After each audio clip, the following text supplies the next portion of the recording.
Acento Ainaga, literatura sonora. Una cuestión de dinero. Relato de Carlos Valle Inclán. No es por acusar, incusar o excusar, pero yo diría que fue aquel hombre que llegó al pueblo. Lo del primo no me lo creo, por mucho que haya sido con su escopeta, con esa que siempre ha llevado colgada al hombro. Ese pobre diablo no es capaz de llegar a pensar en hacer algo así, señoría. Es verdad que no es raro que venga gente por el pueblo. Estamos cerca del Camino de Santiago y algunos peregrinos se despistan o quieren salirse un poco de la ruta y llegan hasta allí. Pero aquel hombre no tenía pinta de peregrino, ni de llevar días caminando, aunque hubiese llegado a pie, ni tampoco de trabajar para un notario como se creyó en su momento. Cosa que tengo entendido han comprobado ustedes que no era así, de lo que me alegro, pues a mi entender, y aunque no sea yo quien tenga que decirlo, demuestra la inocencia del primo. Pero si le parece bien, empiezo por el principio. Yo les ayudaba con la comida y la limpieza de la casa. Así que el día que Mario se marchó del pueblo, yo estaba allí, con ellos tres, en la cocina, con un puchero de garbanzos a medio cocer. Era como si el polvo se hubiese quedado en suspensión.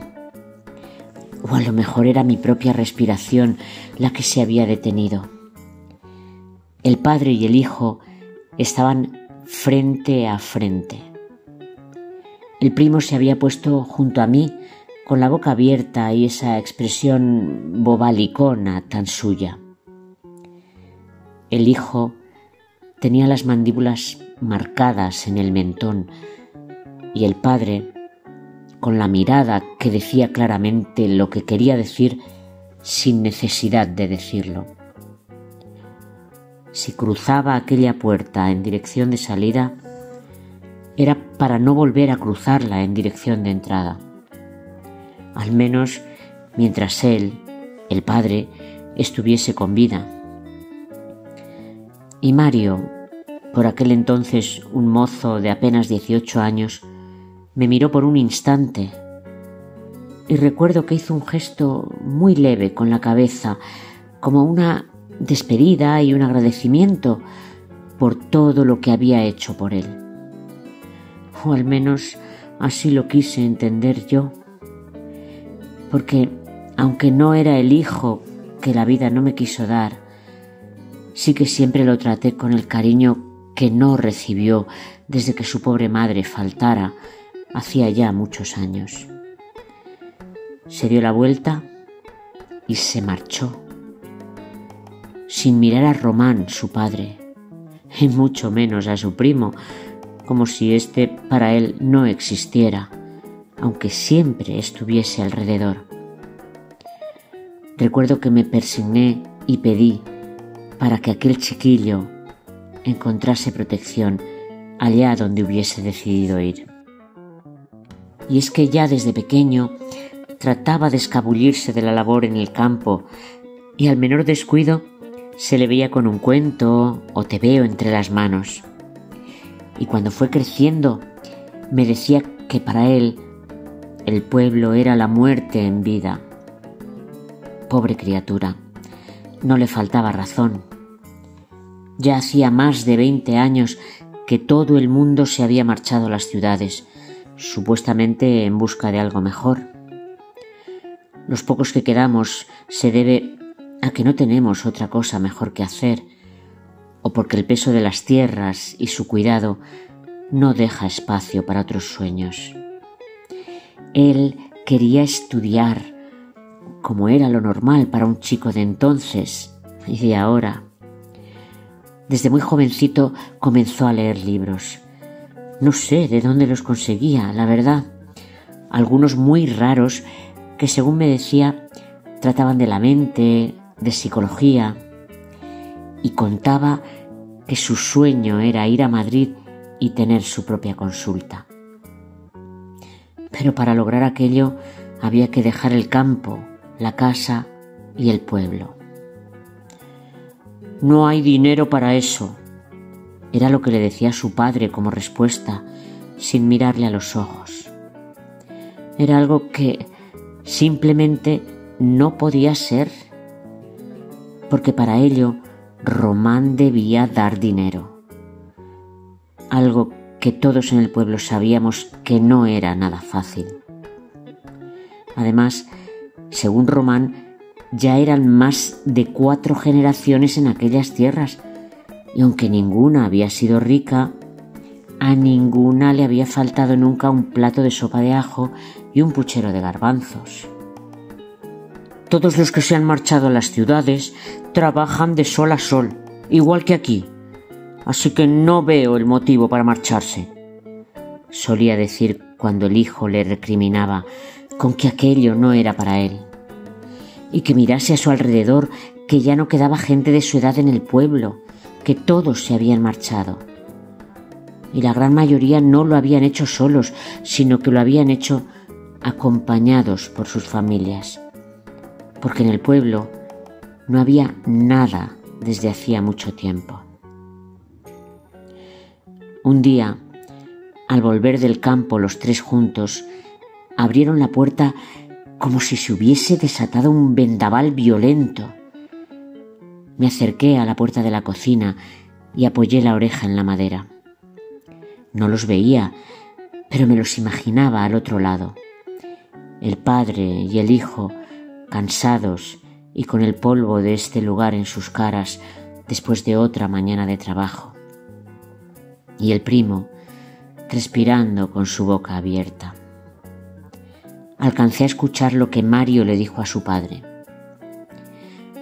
«Todo lo que le pido es que me dé un adelanto de lo que me correspondería, como préstamo. Le prometo que se lo devuelvo en poco tiempo». Hubo un silencio, breve, pero casi pude sentir cómo el padre se daba la vuelta y miraba a los ojos de su hijo. «2 cosas te voy a decir. Una es que este pedazo de tierra nos da, con mucho trabajo, apenas 4 platos para poner en la mesa. Y la otra, y más importante, quiero que recuerdes que aún sigo aquí y que me quedan muchos años todavía para faltar, como para que me pidas algo que de momento no te corresponde y que no te lo has ganado con el sudor de tu frente». Recuerdo que dijo cada palabra con el peso que da el rencor. Y también recuerdo que pensé que el silencio del primo era en favor de su tío, solo porque él, el primo, no se imaginaba, ni siquiera se planteaba salir de su amparo y protección. Sin su tío no tenía nada. Sin aquel trabajo en el campo no era nadie, porque para lo único que valía el primo era para disparar aquella escopeta. Desde que era chaval le recuerdo siempre con ella a cuestas. La cuidaba como si fuese una persona y le susurraba palabras mientras la acariciaba. En el pueblo los chavales le hacían burlas y le decían que su novia echaba humo por la boca. Pero al final todos nos acostumbramos a verlo con aquella escopeta. Cazaba liebres, conejos o perdices y se las colgaba al cinto de regreso a casa, como si fuesen sus trofeos. Por lo que dicen, nunca perdió un cartucho. Y todo ello siempre desde muchos metros de distancia, ya que decía que si se acercaba más espantaba a la presa porque hacía mucho ruido por culpa de su cojera. Algo que es verdad, porque al caminar arrastra la pierna izquierda y la lanza hacia adelante con un giro de cadera, por lo que le puedes oír acercarse antes de que entre en la habitación en la que estás. En su nacimiento hubo complicaciones con el parto que afectaron a la madre y al niño. La madre, que era hermana de Román, ya no volvió a ser la misma y se convirtió en una mujer enfermiza. Y al niño le quedaron la cojera y el retraso. Y para colmo, el padre, que siempre fue un sinvergüenza, los abandonó cuando el niño aún no levantaba 2 palmos del suelo, por lo que el tío tuvo que ayudar a su hermana en todo lo que pudo.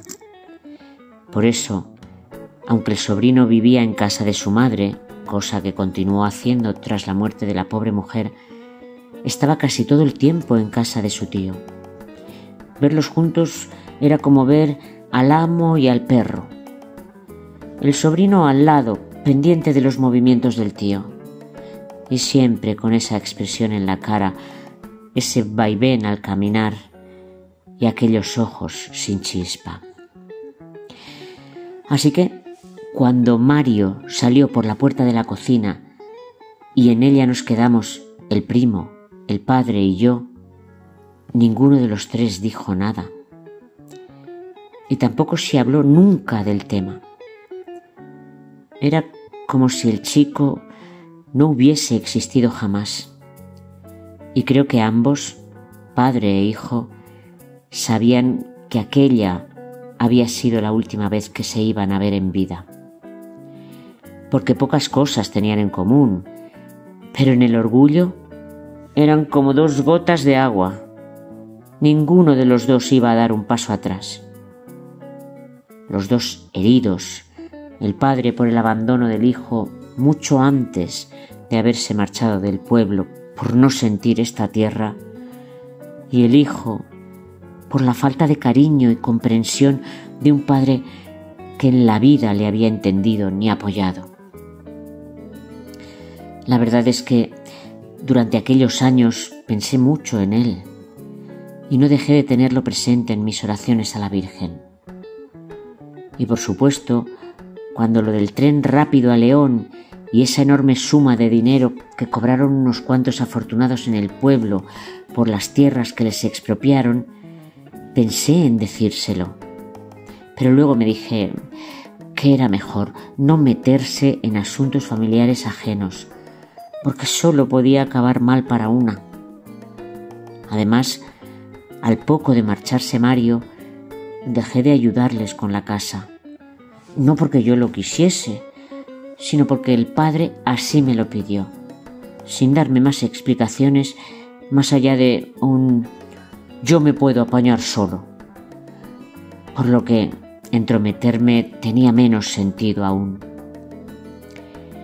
Y efectivamente, no se volvieron a ver, porque Mario nunca regresó al pueblo mientras su padre estuvo vivo.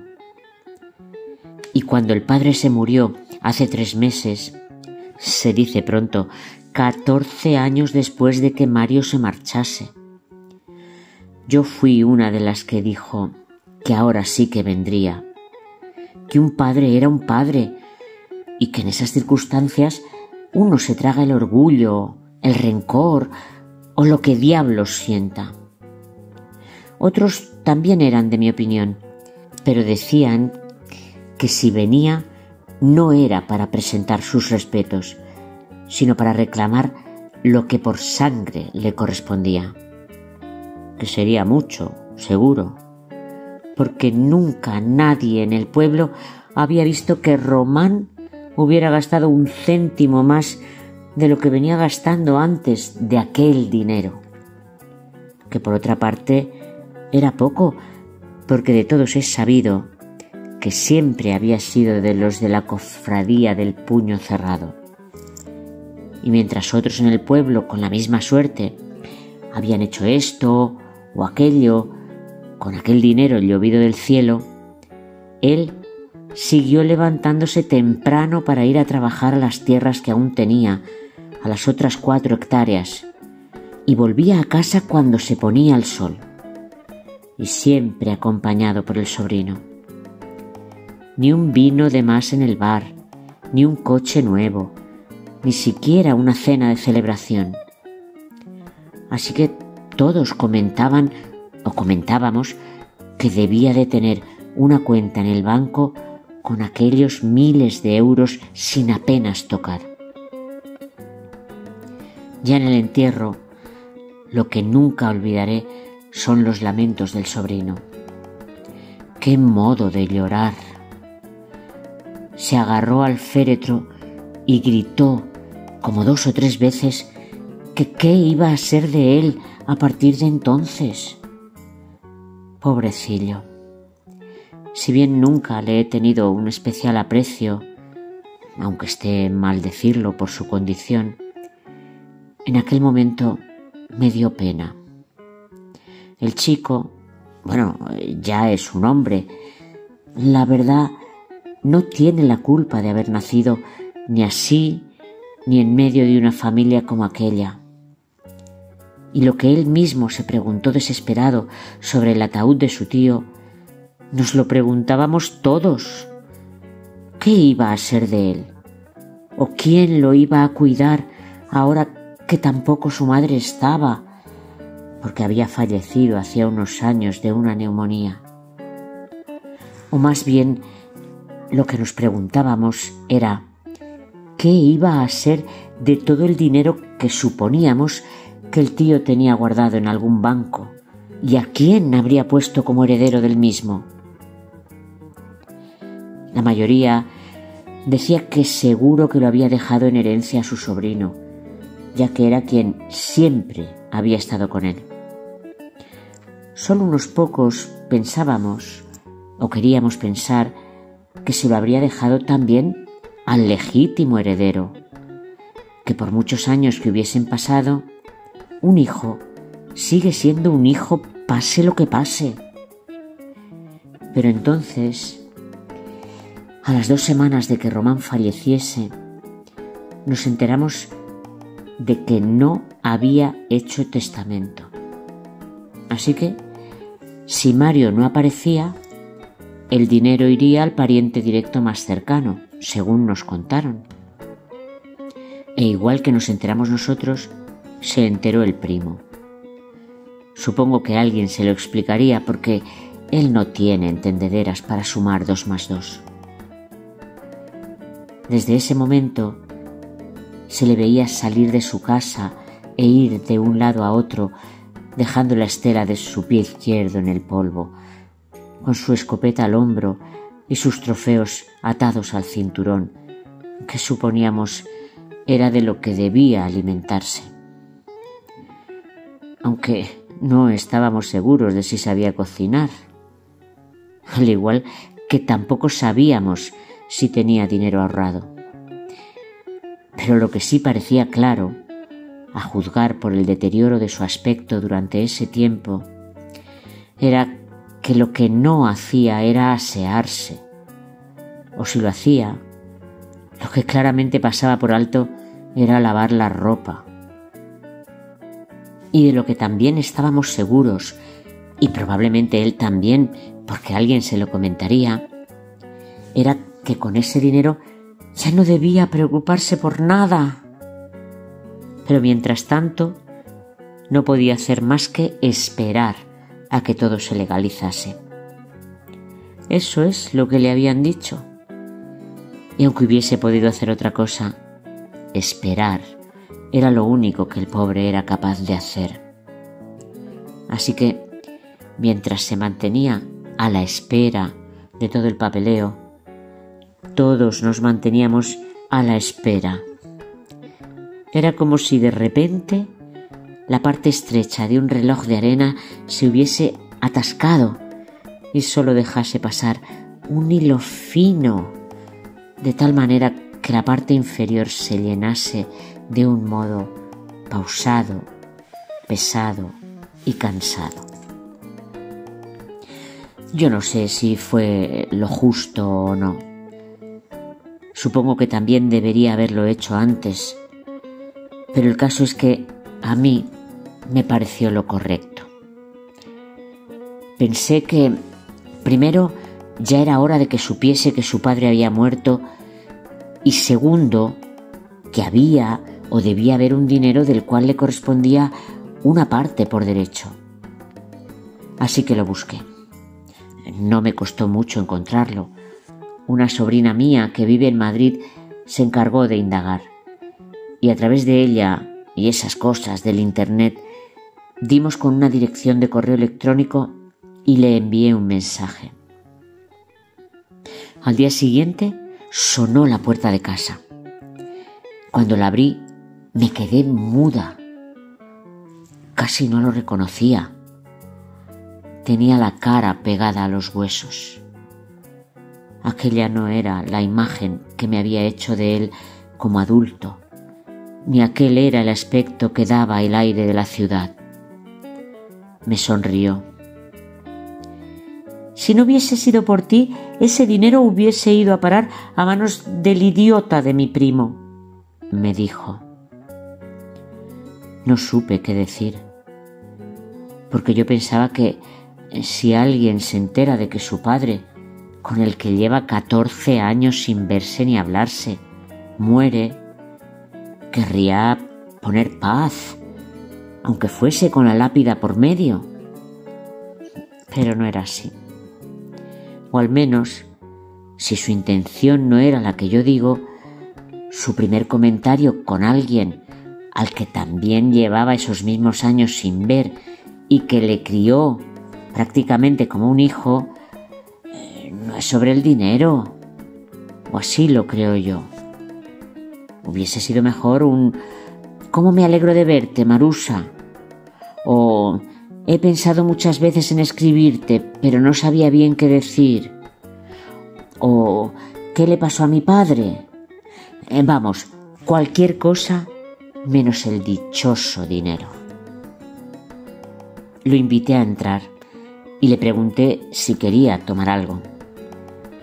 Al servirle el vino, me dijo que si no me importaba, que le dejara la botella cerca. Se tomó medio vaso de un trago y con los ojos cansados por la vida, me contó que todo con lo que había soñado de chaval antes de salir del pueblo estaba lejos de lo que había vivido en los últimos años. Qué paradojas de la vida. Él, que era, o al menos había sido psicólogo, pues ese sueño sí lo consiguió, así me estuvo contando. Había caído en una depresión que se había llevado todo. No tenía nada, ni tenía a nadie. Y para colmo, unas semanas atrás, se había metido con las personas equivocadas en el momento equivocado. No me explicó más, pero lo que sí añadió fue que había tenido que esconderse en Palencia, en casa de un antiguo compañero de la universidad. He pensado en volver muchas veces, pero no quería dar al viejo la satisfacción de verme así, me dijo con la rabia atada a la garganta. Y en ese lío seguía cuando yo le escribí aquel mensaje el día anterior donde le detallaba lo ocurrido con su padre y con aquel dinero. Para entonces, la botella de vino ya estaba prácticamente en sus ojos. Me miró desde la distancia que produce el alcohol y me dijo: «Créeme que necesito ese dinero para poder empezar de cero». Se levantó y se marchó, dejando el hueco de su silla con el peso de una vida sin rumbo. Ahora solo tenía que demostrar quién era y cobrar ese dinero. No tuve ocasión de volver a hablar con él, más allá de alguna conversación suelta de calle. No tuve ocasión, por tanto, de decirle que si yo le había buscado, no era para que él se quedase con todo el dinero, sino para que viniese a por su parte y le dejase a su primo la que, si bien por ley no le correspondía, sí por esfuerzo, lealtad y sudor.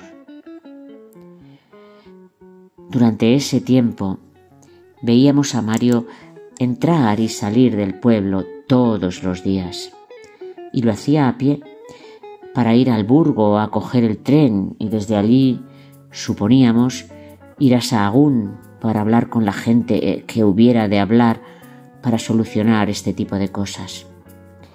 Cuando volvía, ya por la tarde, iba directo al bar y no salía de él hasta que cerraban.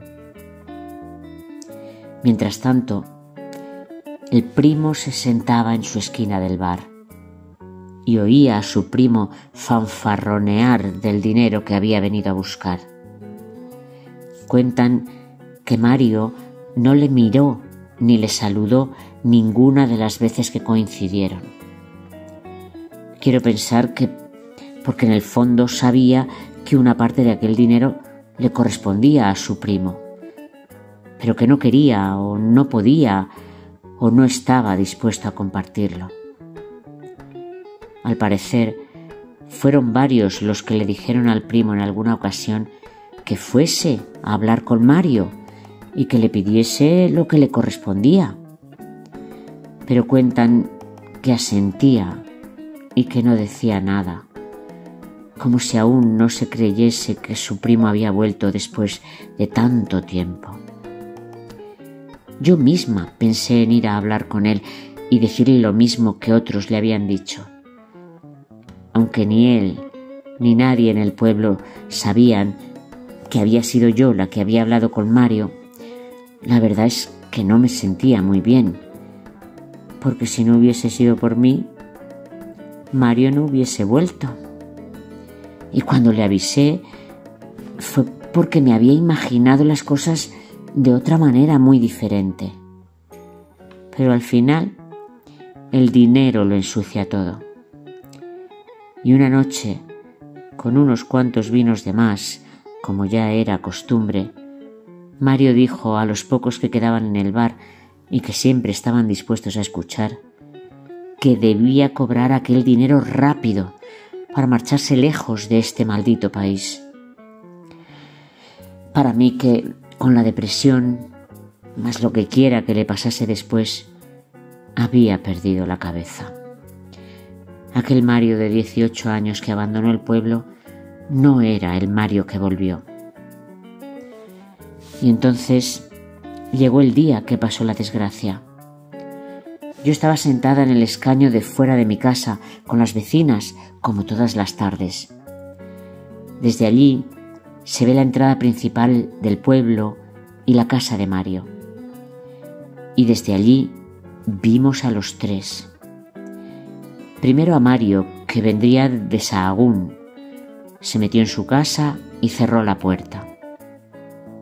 Al rato vimos al primo ir en dirección a casa de Mario.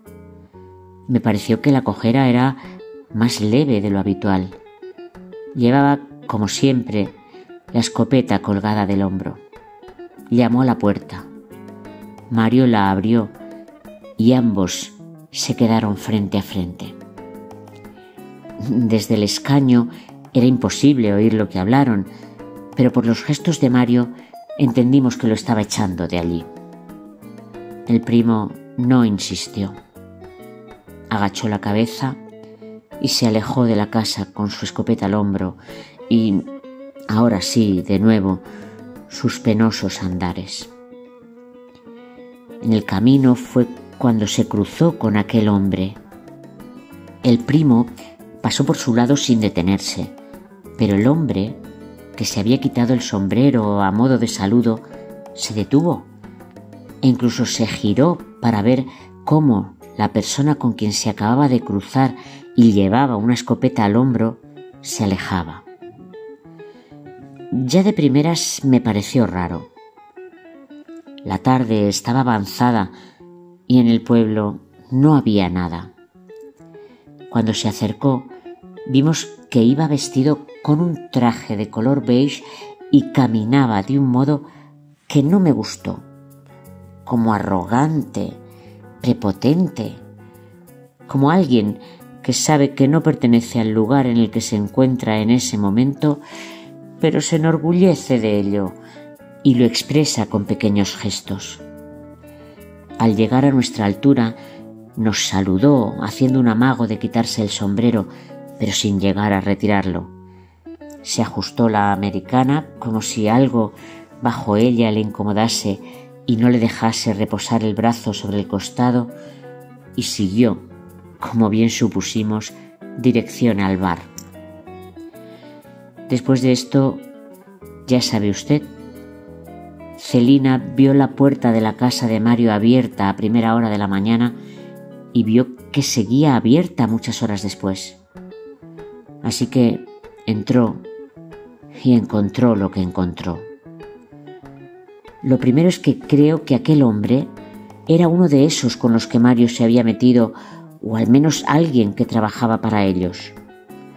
En el bar, y esto sí lo sé, entró, se sentó, pidió un vino que se tomó tranquilamente y cuando se lo terminó, preguntó por Mario y dijo que venía para solventar unos problemas de papeles.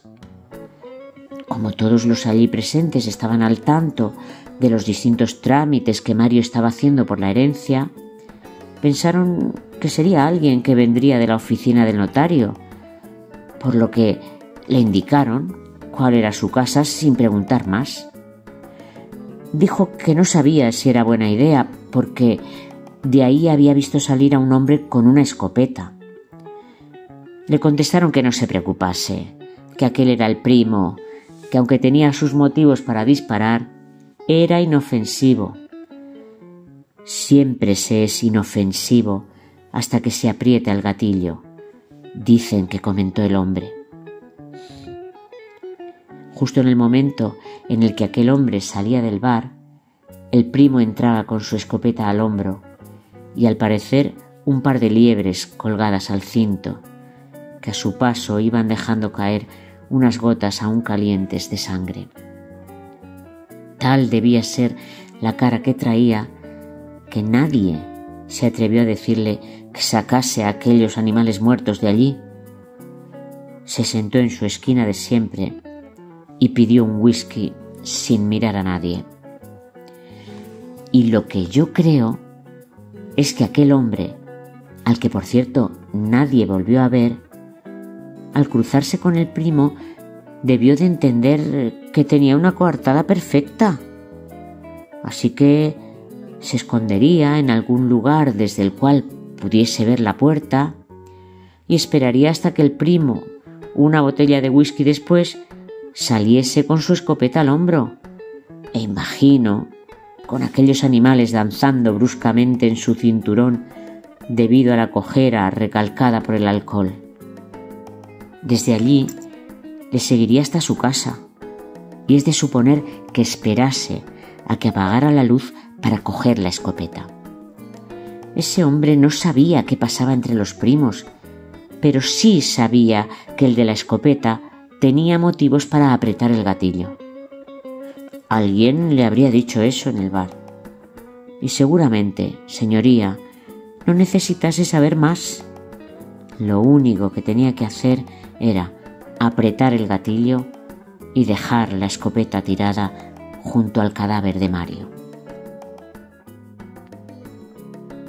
¿Te ha gustado? Pues dale al pulgar hacia arriba, o comenta, o suscríbete, o todas las cosas a la vez. Muchas gracias.